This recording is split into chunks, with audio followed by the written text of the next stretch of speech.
تاریخ اسلام کی بہت بڑی ہستی، آج بھی جب ان کا نام آتا ہے نا تو دل میں ایک ولولہ تازہ ہو جاتا ہے، حضرت خالد بن ولید۔ میں نے نام ہی لیا ہے تو علماء اور عوام سب کی زبان سے سبحان اللہ نکلا ہے۔ عبادہ بن صامت کہتے ہیں خالد بن ولید جیسے جوان مائیں روز روز نہیں جنم دیتی۔ یہ صحابی ہے عبادہ بن صامت، وہ کہتے ہیں خالد بن ولید جیسے جوان مائیں روز روز نہیں جنم دیتی۔ 134 جنگوں میں شامل ہوئے ہیں، 134، اور ایک جنگ بھی ہارے نہیں،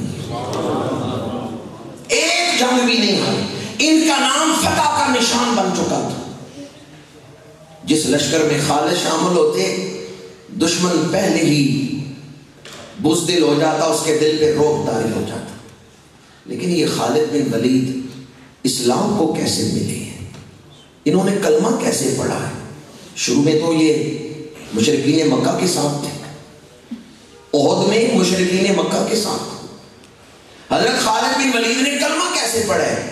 ان کے بھائی نے ان کو دعوت دی۔ ان کے 2 بھائی ان سے پہلے کلمہ پڑھ چکے تھے، ایک ہشام بن ولید اور دوسرے ولید بن ولید۔ یہ جو 2 بھائی تھے حضرت خالد بن ولید کے، یہ آپ سے پہلے کلمہ پڑھ چکے تھے۔ ہشام نے مدینہ منورہ سے خط لکھا اپنے بھائی خالد کو۔ خالد مکے میں تھے، ہشام ہجرت کر کے مدینہ منورہ آ چکے تھے۔ انہوں نے مدینہ منورہ سے خط لکھا۔ اس دور میں آج کی طرح ڈاک کا نظام تو نہیں تھا، غلام کو خط دے کے بھیجا جاتا تھا۔ جناب ہشام نے خط لکھ کے بھیجا ہے، اور اس میں دعوت کیا دی ہے؟ ان کا خالد تیرے جیسا عقل مند آج تک اسلام سے دور ہے، مجھے اس بات کی سمجھ نہیں آ رہی، میں اس پر حیران ہوں کہ تیرے جیسا عقل مند آج تک اسلام سے دور کیوں ہے؟ کیا تو نے آج تک اسلام پہ غور ہی نہیں کیا؟ تو نے دھیان ہی نہیں دیا کہ ہمارے خالق نے کتنا انعام ہمارے اوپر کیا ہے جو اپنے نبی پر قرآن نازل کیا ہے۔ خالد بن ولید کہتے ہیں بھائی کا خط پڑھ کے اب میرے دل میں بات آئی، میں اسلام پر غور کروں۔ یہ صلح حدیبیہ کے بعد کا واقعہ ہے۔ خالد کہتے ہیں پھر میں نے خواب دیکھا، میں ایک تاریک جگہ میں ہوں، تنگ جگہ میں ہوں، اندھیرا ہے وہاں اور جگہ بھی تنگ ہے، لیکن میں وہاں سے نکلتا ہوں تنگ و تاریک جگہ سے تو آگے کھلا میدان ہے، اس میں ہریالی ہے، اس میں روشنی ہے۔ میں تنگ و تاریک جگہ سے روشنی والی اور کھلی جگہ پہ آ گیا۔ صبح اٹھ کے میں نے فیصلہ کیا میں مدینہ شریف جا کے اسلام قبول کروں گا۔ یہ جو تاریک جگہ ہے یہ کفر ہے، اور وہ جو روشن جگہ ہے وہ اسلام ہے۔ خالد بن ولید کہتے ہیں میں نے تیاری کی۔ دعوت کس نے دی تھی؟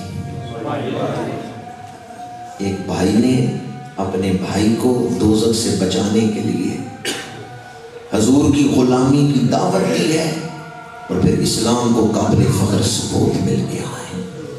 خالد بن ولید مکے سے نکلے، راستے میں عثمان بن طلحہ سے ملاقات ہوئی۔ پوچھا عثمان بن طلحہ کدھر جا رہے ہو؟ ان کا خالد تم بتاؤ تم کدھر جا رہے ہو؟ کہا میں مدینہ شریف جا رہا ہوں اسلام قبول کرنے کے لیے۔ عثمان بن طلحہ نے کہا اکیلے نہ جاؤ، مجھے بھی ساتھ لے جاؤ، میں بھی اسی نیت سے ہی گھر سے نکلا۔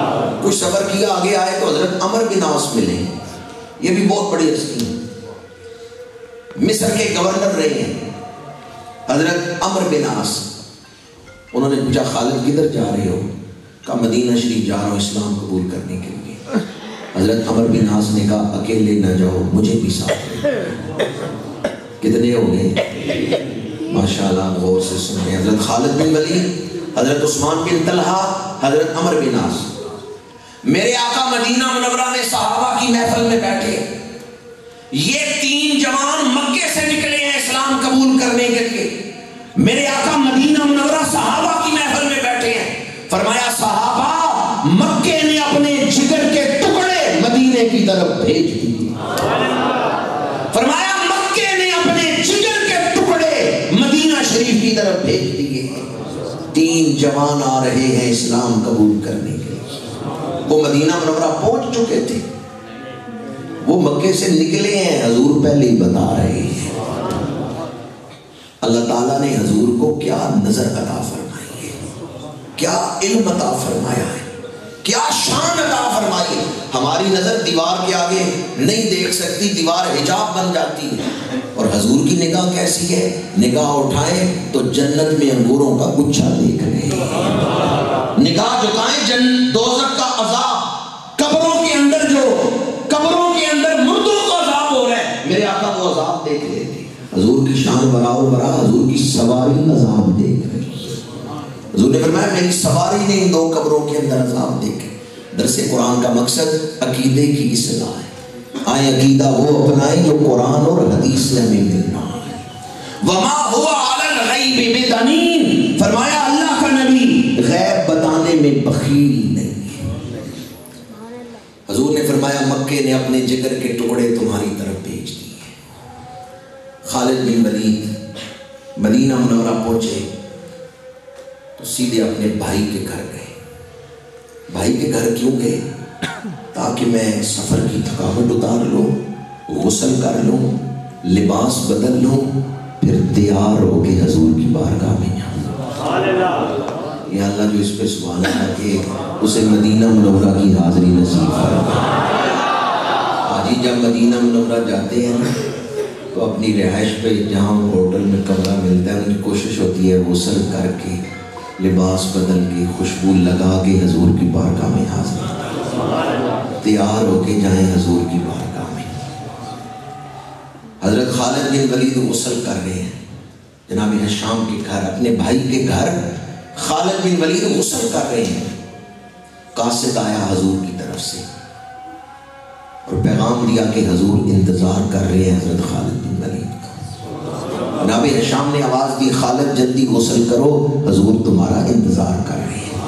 خالد بن ولید بیان کرتے ہیں جب میرے کانوں سے یہ آواز ٹکرائی نا حضور میرا انتظار کر رہے ہیں، تو میرا جی چاہتا تھا جتنی جلدی ہو سکے میں دوڑ کے حضور کی بارگاہ میں پہنچوں کہ حضور میرا انتظار کر رہے ہیں۔ حضرت مجدد الفسانی رحمۃ اللہ تعالی علیہ آپ کے بیٹے ہیں خواجہ محمد سعید مسجد نبوی میں پہنچے تو 2 نفل پڑھے تحیت المسجد کے، سوچا 2 نفل پڑھ کے پھر روزہ رسول کی حاضری دیتا ہوں۔ تحیت المسجد کے نوافل سے سلام پھیرا ہے، خواجہ محمد سعید فرماتے ہیں میں نے دیکھا حضور میرے سامنے کھڑے ہیں اور حضور فرما رہے ہیں سعید جلدی آ میں تیرا انتظار کر رہا ہوں۔ اس لیے میں کہتا ہوں امت بڑی محبت کرتی ہے حضور کے ساتھ، پر حقیقت یہ ہے جتنا پیار حضور کرتے ہیں نا امت کے ساتھ، جتنا پیار حضور اپنی امت کے ساتھ کرتے ہیں کوئی والدین اپنی اولاد کے ساتھ اتنا پیار نہیں کر سکتا۔ حریص علیکم بالمؤمنین رؤوف الرحیم۔ خالد بن ولید جلدی سے تیار ہوئے، غسل خانے سے نکلے، تیز تیز چلتے ہوئے حضور کی بارگاہ میں حاضر ہوئے۔ کیا شان ہوگی اس دن، خالد بن ولید، عمر بن عاص، عثمان بن طلحہ، مکے کے یہ 3 خوبرو جوان اور شمشیر سن حضور کی بارگاہ میں آ رہے ہیں غلام بننے کے لیے، بیعت غلامی کرنے کے لیے، بیعت اسلام کے لیے حضور کی بارگاہ میں حاضر ہوئے۔ حضرت خالد بن ولید نے حضور کے دستے مبارک میں اپنے ہاتھ دیے ہیں، توحید و رسالت کا اقرار کیا ہے، کلمہ پڑھا ہے، اور اس کے بعد عرض کرتے ہیں یا رسول اللہ صلی اللہ علیہ وسلم کیا اسلام قبول کرنے سے میرے پچھلے سارے گناہ معاف ہو گئے؟ حضور میں نے بڑے گناہ کیے، میرے ایک عرصے تک میری تلوار اسلام کے خلاف چلتی رہی، جس طرح کہ میں نے پہلے بیان کیا احد میں بھی یہ مکے والوں کے ساتھ آئے تھے، تو میرے آقا کریم نے فرمایا خالد اسلام کی یہ شان ہے کہ جب کوئی شخص اسلام قبول کرتا ہے اللہ اس کے پچھلے سارے گناہوں کو معاف کر دیتا ہے، وہ ایسے ہو جاتا ہے جیسے آج ہی ماں کے پیٹ سے پیدا۔ خالد بن ولید عرض کرتے ہیں یا رسول اللہ میرے لیے دعا فرمائیں۔ حضور نے پھر دعا کے لیے ہاتھ اٹھائے اور اس دعا میں کیا مانگا؟ حضرت خالد بن ولید کے لیے مغفرت، درجات کی بلندی اور رحمتیں حضور مانگ رہے ہیں خالد بن ولید کے لیے، صحابہ آمین کہہ رہے ہیں، دعا مکمل ہوئی۔ حضور نے فرمایا خالد انت سیف اللہ المسلول، تو اللہ کی تلواروں میں سے ایک تلوار ہے۔ خالد بن ولید کی آنکھوں سے آنسو بہنے لگے، رونے لگے۔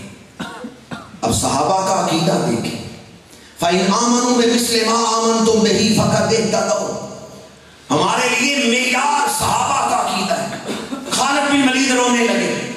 بعد میں صحابہ نے پوچھا ہے خالد بن ولید، حضور نے تو تمہیں سیف اللہ کہا، تم رو کیوں پڑے؟